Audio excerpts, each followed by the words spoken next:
Սոցիալական կայքերում ինձ սպառնացել են ադրբեջանցիները, ամենադաժան տեսարանները ինձ համար այդ հացի հերթերն էին։ Մի անգամ մենք բոլորս արդեն մահացել ենք կրակեցին բուժքրոջ վրա, 3 մարդիկ պայքարում էին մի կտոր հացի համար, այսօր իրենք պայքարում են ուղղակի ողջ մնալու համար։ Հենց ֆիզիկական վտանգի զգացողությունը ունեցել եմ։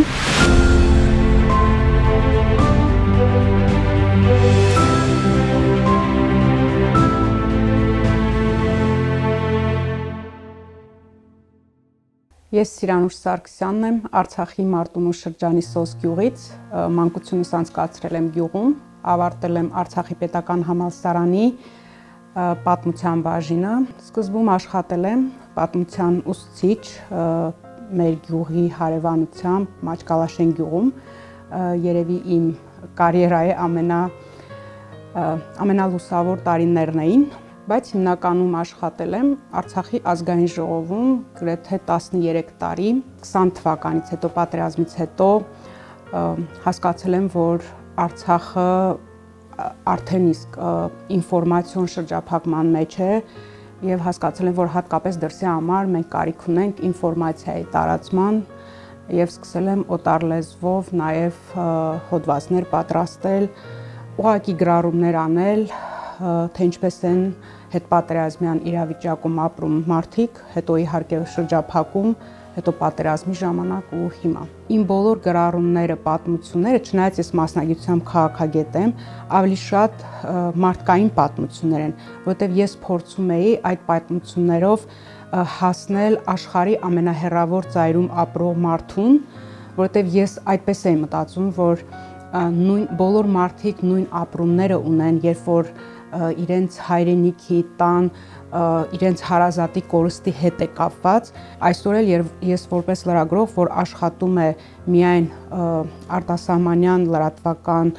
կառույցների հետ, ես կարող եմ ասել, ամեն մի նյութ տպագրելը դա ինչ որտեղ պայքար է, որովհետև շատ դժվար է հասնել այդ լսարանին, մանավանդ երբ տեսնում ես, որ քո հակառակորդը ինչպես է կեղծում, ինչպես է այդ ինֆորմացիոն վակուումը լցնում բոլորովին ֆեյք, կեղծ նյութերով։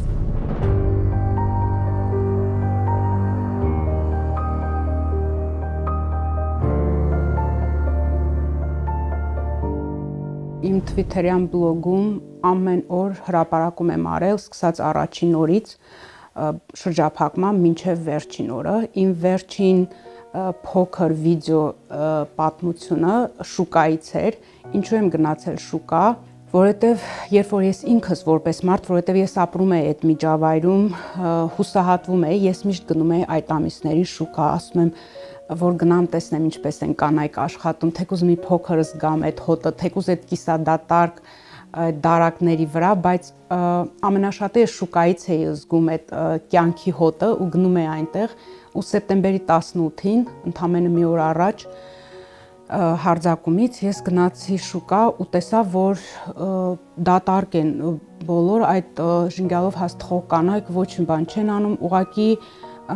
միայն մի հոգի այդ մեր այսպես ասած այդ յոխանները, հա, այդ բարակ հացերն էր թխում, մի քանի հատ ու ինձ ասեցին, որ դա իրենցը չէ, մի կին է բերել, ուղղակի խնդրել է, որ թխենք ու ես փորձում եմ հասկանալ, որ ինչու չէ, որ ինչ որտեղից թեկուզ է թեփով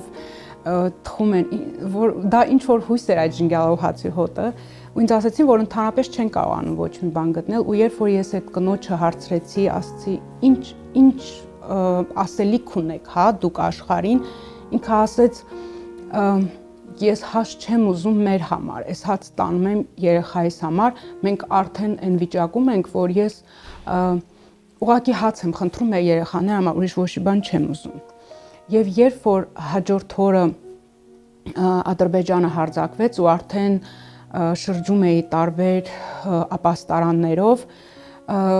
ես լսում էի, որ կանայք բարձրաձայն աղոթում էին ու արդեն նրանք չէին աղոթում անգամ հացի համար, նրանք աղոթում էին ուղղակի ողջ մնալու համար ու ես սա գրել եմ հենց այդպես այդ ապաստարանից իմ առաջին հոդվածը, որ 3 մարդիկ պայքարում էին մի կտոր հացի համար, այսօր իրենք պայքարում են ուղղակի ողջ մնալու համար։ Ամենադաժան տեսարանները ինձ համար այդ հացի հերթերն էին, երբ որ ես գնում էի ու փորձում էի նկարել, մի անգամ այդ կանայք բառից բուն իմաստով հարձակվեցին իմ վրա, ասացին ինչու ես նկարում, իսկ ես ինչու եմ նկարում, որովհետև ես հավատում եմ, որ եթե ես աշխարհին ցույց տամ, որ մի հացի համար, կես հացի համար 3 հոգի են պայքարում, ինչ որ մի բան կլինի, կգան, այդ հացը կգա մեզ կհասնի, որովհետև ես չէի ուզում հավատալ ու այսօր էլ չեմ ուզում հավատամ, որ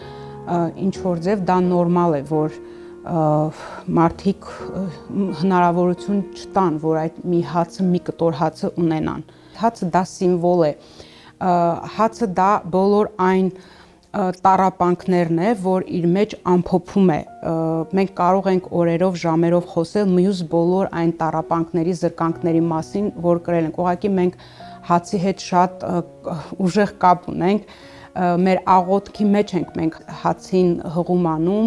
եթե ուրիշ ուտելիք լիներ, բնականաբար հացը մենք էլ չենք այդքան հաց օգտագործել, բայց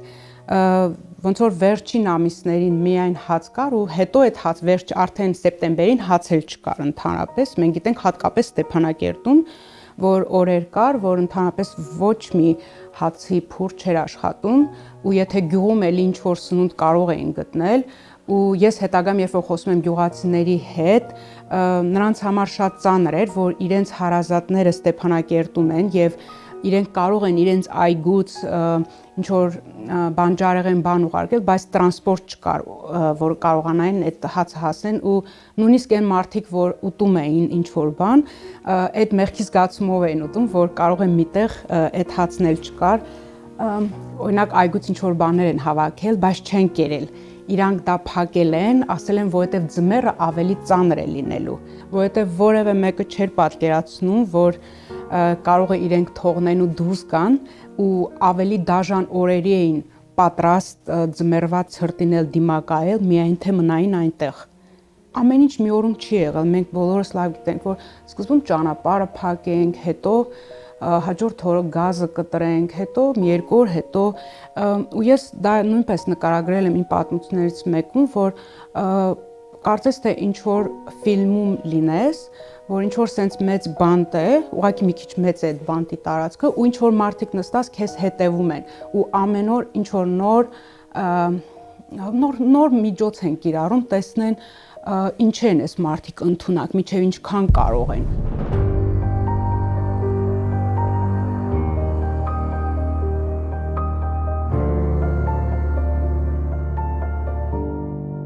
Եթե մենք մնայինք, դա կարող է մի ամիս մնայինք ու հետո ուրիշ բան լիներ։ Օրինակ ես պատկերացնում եմ, մինչև այդ սեպտեմբերի 19-ը ես պատկերացնում եմ կարող է գիշերը մտնեն օրինակ Մարտունու գյուղերից մեկը ու մի ամբողջ գյուղ բնակչությանը սպանեն ու առավոտը կարող է վեր կենան, ասեն, դե գիտեք, նույնիսկ դատ բաց են Ադրբեջանում կեղծ, ասեն, դե դա պլանավորված չէր կան, այսինքն գուցե ես այս ձևի չեմ պատկերացրել սցենարը, բայց միշտ այդ այո, այդ հենց ֆիզիկական վտանգի զգացողությունը ունեցել եմ ու ունեցել են, ես կարծում եմ, գրեթե բոլորը Արցախում սոցիալական կայքերում ինձ սպառնացել են ադրբեջանցիները, ասելով, որ իրենց օրենսդրությամբ ինձ առնվազն 8-ից 12 տարի է հասնում իրենց օրենքներով այդ անտիպրոպագանդա տարածելու համար, սեպարատիստական պրոպագանդա տարածելու համար ու երբ որ այսօր Ադրբեջանում չկա ընդդիմադիր լրագրող, 300-ից ավելի ակտիվիստներ, հասարակական գործիչներ, բոլոր նրանք, ովքեր որևէ բառ են ասում Ալիևի դիկտատորական ռեժիմի դեմ, բանտերում են, բնականաբար ես նաև որպես մասնագետ, որպես այդտեղ ապրող մարդ, խոսք ունեցող մարդ, ես չէի կարող ինձ այդ միջավայրում անվտանգ զգալ։ Պատերազմը կանգնել է, արդեն բանակցել են, դրանից հետո Ստեփանակերտի արվարձաններից մեկում, երբ որ իրենք կրակեցին բուժքրոջ վրա ու վիրավորեցին, օրինակ դա ակնհայտ էր, օրինակ կարող են այդ բուժքրոջը նաև սպանել, եթե ռեալ լինենք, ու իրենք այդպես կրակել են երեխայի, որ հեծանի վեր քշում պապիկի, Այսինքն իրենք լավ հասկանում են, հենց այդ տիրապետում են լավ այդ գործիքներին, որ իրենց պարտադիրել չէր, որ բոլորին սպանեն, հա, այդ վախի մթնոլորտը, որ հիմա չեմ սպանում, կարող եմ վաղը քեզ սպանել։ Ու ցավոք սրտի դա միայն այդ օրը չէր, միայն այդ օրերին չէր, երբ որ շրջափակման ժամանակ ես մի անգամ հնարավորություն եմ ունեցել ընդամենը Ստեփանակերտից գնալ Մարտակերտի շրջան, երբ որ ես եղել եմ այդ Ջանյաթաղ գյուղում, որտեղ նախորդին արդեն 2 զինվոր էին սպանել, ինձ այդ գյուղի կանայք ասում են, որ երբ որ մենք քայլում ենք, իրենք կրակում են, ու մենք գիտենք, որ իրենք կարող են ինձ սպանել, բայց չեն սպանում։ Այսինքն դա նույնիսկ միայն ամբողջ բլոկադայի ընթացքում չէր, ես կարծում եմ, որ 20 թվականից հետո ամեն օր պլանավորված մեր առջև մի նոր խնդիր են դրել։ Եթե մենք մեծ մասը Արցախի բնակչության կարողացել է դուրս գալ ֆիզիկապես անվտանգ, հա, եթե այդպես ասենք, բայց այդ հոգեբանական տերորը բոլորը իրենց վրա զգացել են։ Ամեն մի հատկապես տղամարդ ինքը իրեն պատրաստել է նախապես, որ ինքը կարող է ձերբակալվել, որովհետև անզեն է, ու դրանք այն տղամարդիկ, ովքեր 4 պատերազմ են անցել, ամենածանր փորձությունների միջոցով են անցել, իրենց մոտ իրենց հարազատներին են սպանել, ընկերներին են սպանել, բայց նրանք գրեթե բոլորը հրաժեշտ են տվել իրար միջև սահմանը անցնելը։ Մենք չենք կարող ասել, հա, որ անցել ենք, մեր բախտը բերել է, չգիտեմ, դա գուցե ֆիզիկապես փրկվել ենք, բայց մենք բոլորս մահացել ենք, մի անգամ մենք բոլորս արդեն մահացել ենք, կարծում եմ այդ կամրջին, ու հիմա ուղղակի փորձում ենք նորից վերակենդանանալ։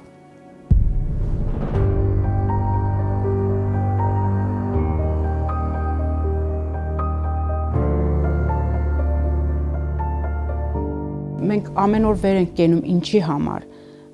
մենք միամիտ չենք, հա, որ ասենք, օրինակ, հա, ինձ ամեն օր հարցնում են, երբ են գնալու, ես ինքս ինձ հարցնում եմ, ու ես գիտեմ, որ դա հիմա ռեալ չէ, բայց ինձ հույս է տալիս, որ մենք կանք ու այո, մեզ 100 տարի առաջ էլ, 500 տարի առաջ էլ փորձում էին կոտորել, ու եթե մենք կանք, ուրեմն Արցախը կա, ես ուզում եմ հավատալ դրան, ու մենք պիտի այնպես անենք, որ ավելի քիչ բեր թողենք մեր հաջորդ սերունդների վրա, հա, որովհետև մեր ծնողները, կարծում եմ, մեր ծնողների սերունդը ավելի շատ բան են արել, մեզ ավելի երազելի Արցախ են տվել, ու մենք հիմա ոնց որ ամեն օր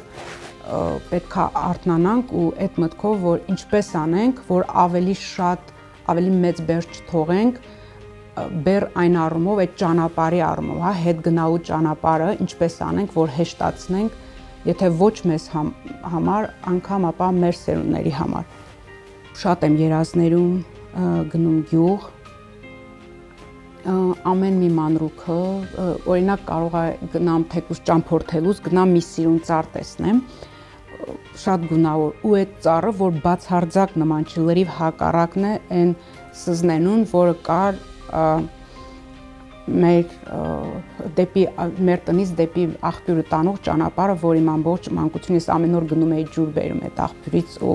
օրինակ երբ որ հայրիկս խմում էր, ինձ հավատացում էր, որ ինչ որ հատուկ քաղցր եմ լցրել դրա մեջ, հա, ու ես հավատում, այսինքն այդ օրինակ այդ սզնենին, որ ինքը կարող է նկարում տեսնես, ինքը անշուք երևա,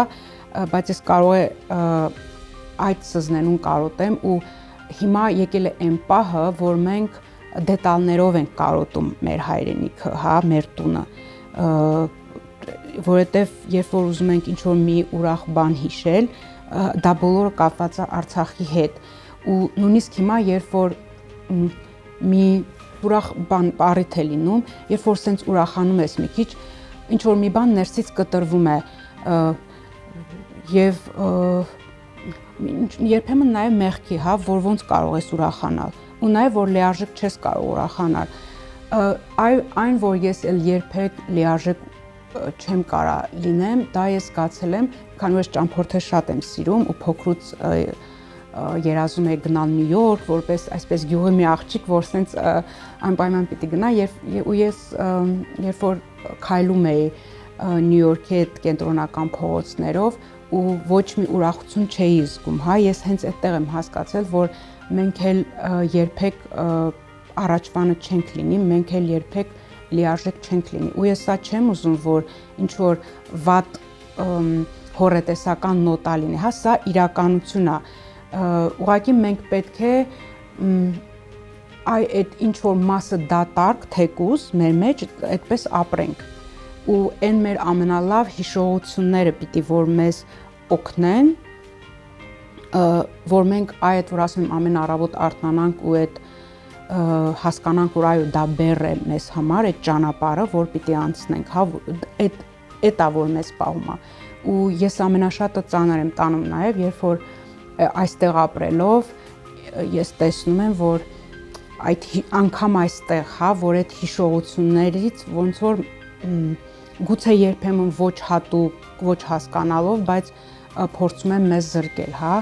որովհետև ես հավատում եմ, որ հենց այդ հիշողություններն են մեր հիմքը, մեր ամրությունը ու դա պետք է մեզ հետ տանի նորից Արցախ։